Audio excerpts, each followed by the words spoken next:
ইতিমধ্যে রাজ্য জুড়ে শুরু হয়েছে বাংলা আবাস যোজনার টাকা দেওয়া। ইতিমধ্যে প্রথম কিস্তির ৬০,০০০ টাকা প্রচুর উপভোক্তাদের ব্যাঙ্ক অ্যাকাউন্টে ঢোকা শুরু হয়েছে। অনেকে টাকা পেয়ে গেছেন। আবার বেশ কিছু এমনও উপভোক্তা রয়েছেন যাদের মোবাইলে মেসেজ পাঠানো শুরু হয়েছে, পরবর্তীতে তাদের ব্যাঙ্ক অ্যাকাউন্টে কিন্তু টাকা ঢুকবে। তবে আজকের ভিডিওতে আপনাদেরকে এই আবাস যোজনার পাশাপাশি আরও গুরুত্বপূর্ণ ৬ থেকে ৭টি এমন প্রকল্পের বিষয়ে জানাবো, যে প্রকল্পের টাকাও কিন্তু এই নতুন বছরের শুরুতেই আপনারা আপনাদের ব্যাঙ্ক অ্যাকাউন্টে পেতে পারেন।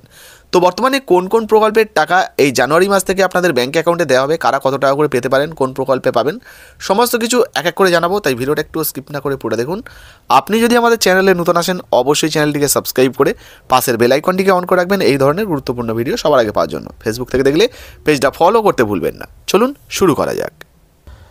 তো বন্ধুরা, এবারে আমরা এক এক করে দেখব এই নতুন বছরে কোন কোন প্রকল্পের টাকা আপনাদের ব্যাঙ্ক অ্যাকাউন্টে আসতে পারে, অর্থাৎ এই জানুয়ারি মাসে আপনারা কোন কোন প্রকল্পের টাকা পেতে পারেন। তো দেখুন, এখানে লিস্ট ওয়াইজ আপনাদেরকে এক এক করে দেখাবো। প্রথমেই বলা হয়েছে প্রকল্পের নাম। তো এখানে প্রকল্পের কিন্তু তালিকা দেওয়া হয়েছে। তারপর বলা হয়েছে ক্যাটাগরি, তো কারা কারা পাবেন, টাকার পরিমাণ, কোন প্রকল্পে কত টাকা পাওয়া যেতে পারে, এবং মাস, তো কোন মাসে পাওয়া যেতে পারে। প্রথমেই এখানে যে প্রকল্পের বিষয়ে বলা হয়েছে সেটি হলো বাংলার আবাস যোজনা। ইতিমধ্যে কিন্তু রাজ্য সরকারের তরফ থেকে গরিব এবং খেটে খাওয়া যে সমস্ত মানুষরা রয়েছেন, যারা ঘর পাওয়ার যোগ্য, তাদের নামে কিন্তু ইতিমধ্যে ফাইনাল লিস্ট প্রকাশিত হয়েছে। আর সেই অনুযায়ী আবাস যোজনার প্রথম কিস্তি ৬০,০০০ টাকা করে কিন্তু দেওয়া শুরু হয়েছে। টোটাল ১,২০,০০০ টাকা পাবেন, যার মধ্যে ৬০,০০০ টাকা ইতিমধ্যে কিন্তু দেওয়া শুরু হয়েছে। এই ডিসেম্বর মাসের ৩০ তারিখের মধ্যেই কিন্তু আপনারা টাকা পেয়ে যাবেন। এখন কথা হচ্ছে যে নতুন বছরে কোন কোন প্রকল্পের টাকা পাবেন। তো এখানে বিধবা ভাতা, তো যে সমস্ত মহিলারা বিধবা ভাতায় আবেদন করেছেন তাদেরকে ১,০০০ টাকা করে দেওয়া হবে। জানুয়ারি মাসের প্রথম সপ্তাহে কিন্তু টাকা পেয়ে যেতে পারেন। সঙ্গে রয়েছে যুবশ্রী প্রকল্প। বেকার যে সমস্ত ছেলেমেয়েরা রয়েছেন তাদেরকে বেকার ভাতার জন্য ১,৫০০ টাকা করে দেওয়া হবে। এই জানুয়ারি মাসের মোটামুটি ২ থেকে তৃতীয় সপ্তাহের মধ্যেই কিন্তু আপনারা টাকা পেয়ে যেতে পারেন, অর্থাৎ ১৫ থেকে ২০ তারিখের মধ্যে কিন্তু আপনারা টাকা পেয়ে যেতে পারেন। এই প্রকল্পে নতুনভাবে যদি আবেদন করতে চান, সেক্ষেত্রে কিন্তু employmentbank.wb.gov.in এখান থেকে আবেদন করতে পারেন। কিভাবে আবেদন করবেন এই নিয়ে ভিডিও বানানো রয়েছে, আপনারা চাইলে কিন্তু দেখে নিতে পারেন। তবে বেকার ভাতার লিস্টে নাম থাকলে তবেই কিন্তু টাকা পাবেন।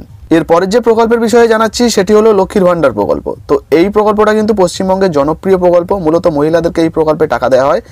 তো যারা সাধারণ মহিলারা রয়েছেন বা জেনারেল, তাদেরকে কিন্তু ১,০০০ টাকা করে দেওয়া হবে। আর যারা তপশিলি জাতি বা উপজাতি রয়েছেন তারা কিন্তু ১,২০০ টাকা করে পাবেন। জানুয়ারি মাসের ১ তারিখ থেকেই টাকা দেওয়ার কাজ শুরু হয়ে যাবে আশা করা যাচ্ছে, এবং ১ তারিখ থেকে শুরু হয়ে গেলে মোটামুটি ৬ থেকে ৭ তারিখের মধ্যে আপনাদের ব্যাঙ্ক অ্যাকাউন্টে টাকা ঢুকে যাবে। এর পরবর্তীতে রয়েছে কেন্দ্রীয় সরকারের PM কিষাণ যোজনা। তো প্রধানমন্ত্রী কিষাণ সম্মান নিধি যোজনাতে যদি আপনারা আবেদন করেন বা আবেদন করে থাকেন, সেক্ষেত্রে আপনিও কিন্তু এই প্রকল্পের টাকা পেতে পারেন।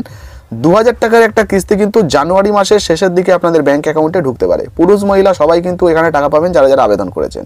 এরপরের যে প্রকল্পের বিষয়ে জানাচ্ছি সেটি হলো বৃদ্ধ ভাতার একটি অংশ, যার নাম জয় জোহার প্রকল্প। তো তপশিলি উপজাতি সম্প্রদায়ের যারা রয়েছেন বা অর্থাৎ ST ক্যাটাগরির, তাদেরকে এই প্রকল্পের মাধ্যমে ১,০০০ টাকা দেওয়া হয়। জানুয়ারি মাসের কিন্তু মোটামুটি ১০ থেকে ১৫ তারিখের মধ্যে এই টাকা পেয়ে যেতে পারেন।